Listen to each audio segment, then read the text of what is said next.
Hey everybody, today I'm making a spread in my action art journal using Distress Inks, and I'm already starting here with Distress Ink in Picked Raspberry on a round jelly plate, and I'm spritzing it with water and I press it down onto my page.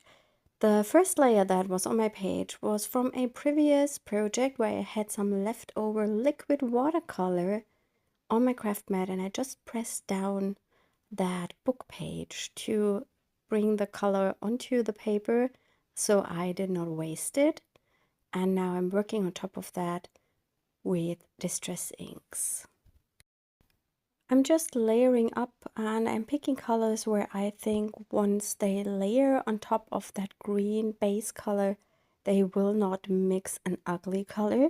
So I picked another layer of the yellow. I think that's the fossilized amber, if I am not mistaken. I cannot read what's on the lid because my screen is so small, but probably you can read it if you're watching on a bigger screen. I'm now drying everything with my heat tool. Once this is dry, I go on top with a Distress Oxide. I think it's also Picked Raspberry or one lipstick. I am not sure. The oxides are more opaque and they layer up on top of the other colors. The Distress inks are transparent and they mix more with the other colors. And that's what I really like, the mixture of those two.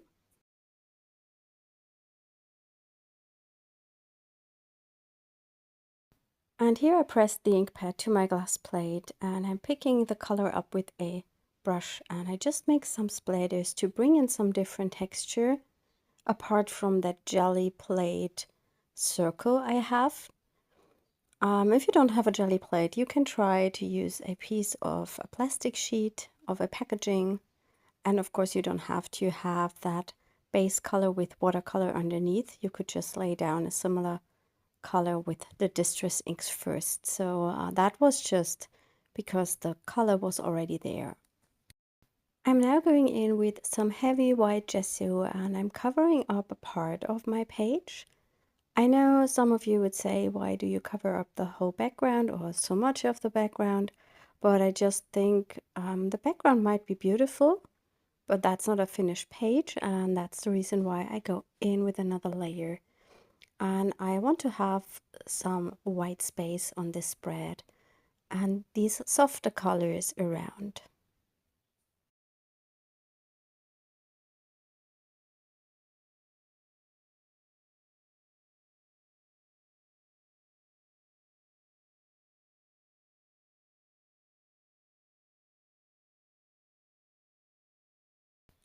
I let the gesso dry, and here I'm back with a stencil and also some white gesso, or maybe it's some white acrylic paint, but I think it should be gesso. And I just stencil some of that white onto my page to bring in that texture, so it's all a bit more interesting and not just a block of white color. The stencil I'm using here is our Leaves #2 stencil. I will link up all the products I am using in the video description as always. You will also find a link to the blog post with some close-up photos, and if you are enjoying the video, please give it a thumbs up and leave me a nice comment.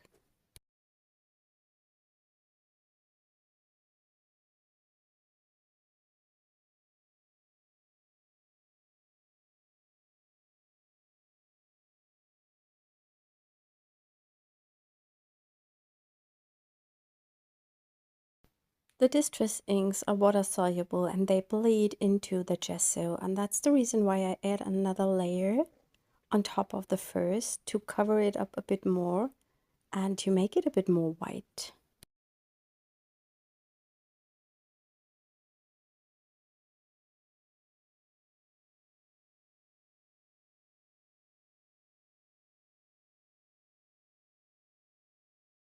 Once this is dry, I am going to do some stamping. I'm using that pattern from the Pencil Marks 7 stamp set, and I'm using the emerald green from StazOn. And I just stamp to the areas where I already have that green, so that looks a bit cohesive. And that's what I like doing. I like when I do some background stamping, I always like to put a similar color onto the background that's on the background, if that makes sense. And I did this here with the green. I do some more stamping with the pink color. It's the fuchsia from StazOn, and I'm using that flower stamp from the same set. And I stamped the flower a few times with only inking it up once, so I get different shades of the flower.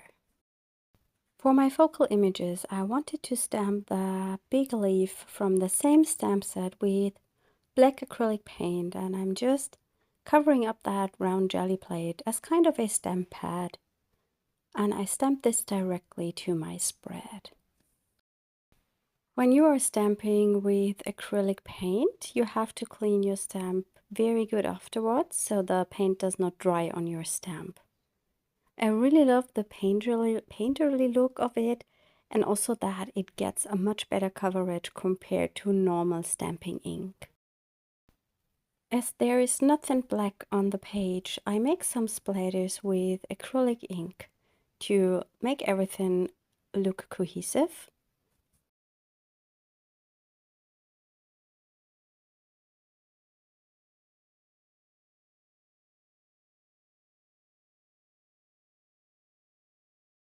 I decided I want to go a bit more bright and bold, and I'm using pink acrylic ink to bring in a really big pop of color, I would say. And I just use a brush to apply it randomly to my page.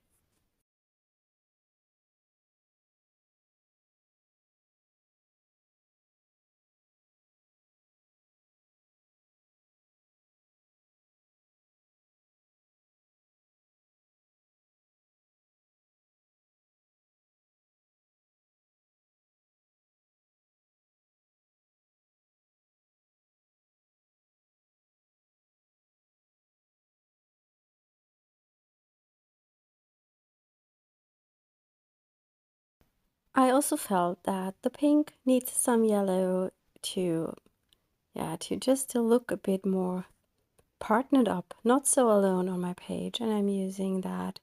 I think it's an Indian yellow or the nickel azo yellow from Liquitex probably. It's a very bright and transparent yellow, and it mixes very beautifully with the neon pink. And these two colors work so great together. I really like that.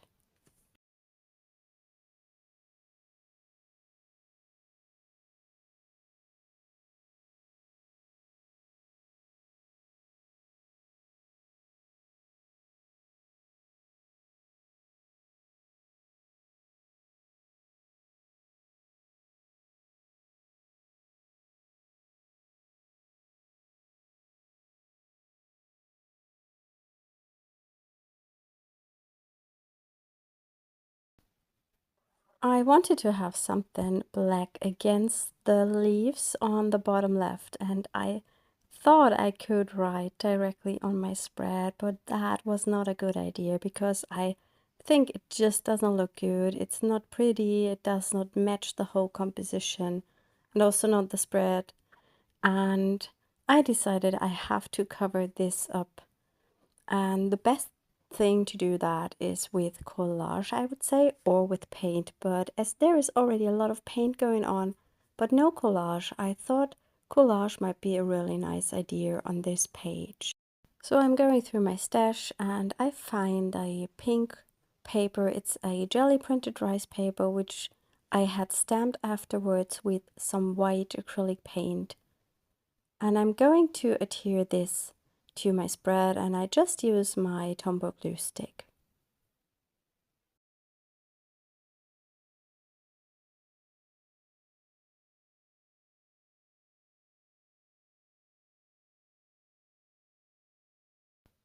And like I did it before with the inks, I also use a yellow piece of paper, also a rice paper.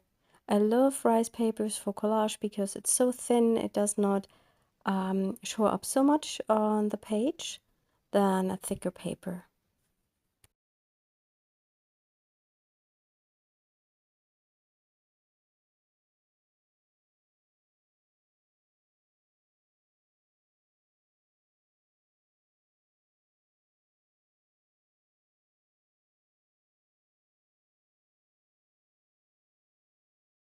I decided to stamp a sentiment with our mixed sentiments, and I'm stamping it to another piece of rice paper which was jelly printed, and I will cut that out and then adhere it to the spread.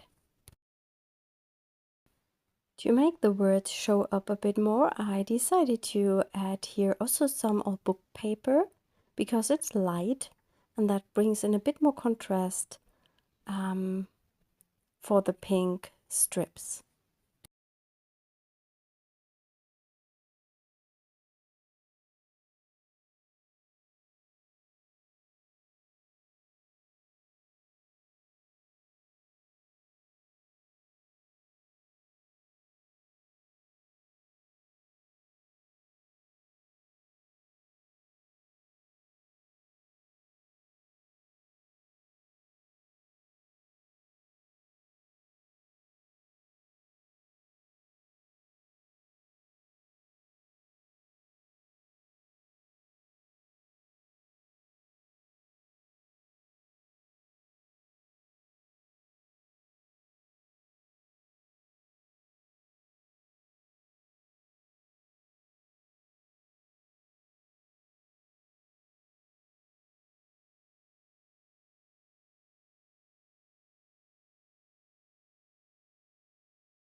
Yes, and that was my page for today. I hope you enjoyed this video and you are inspired.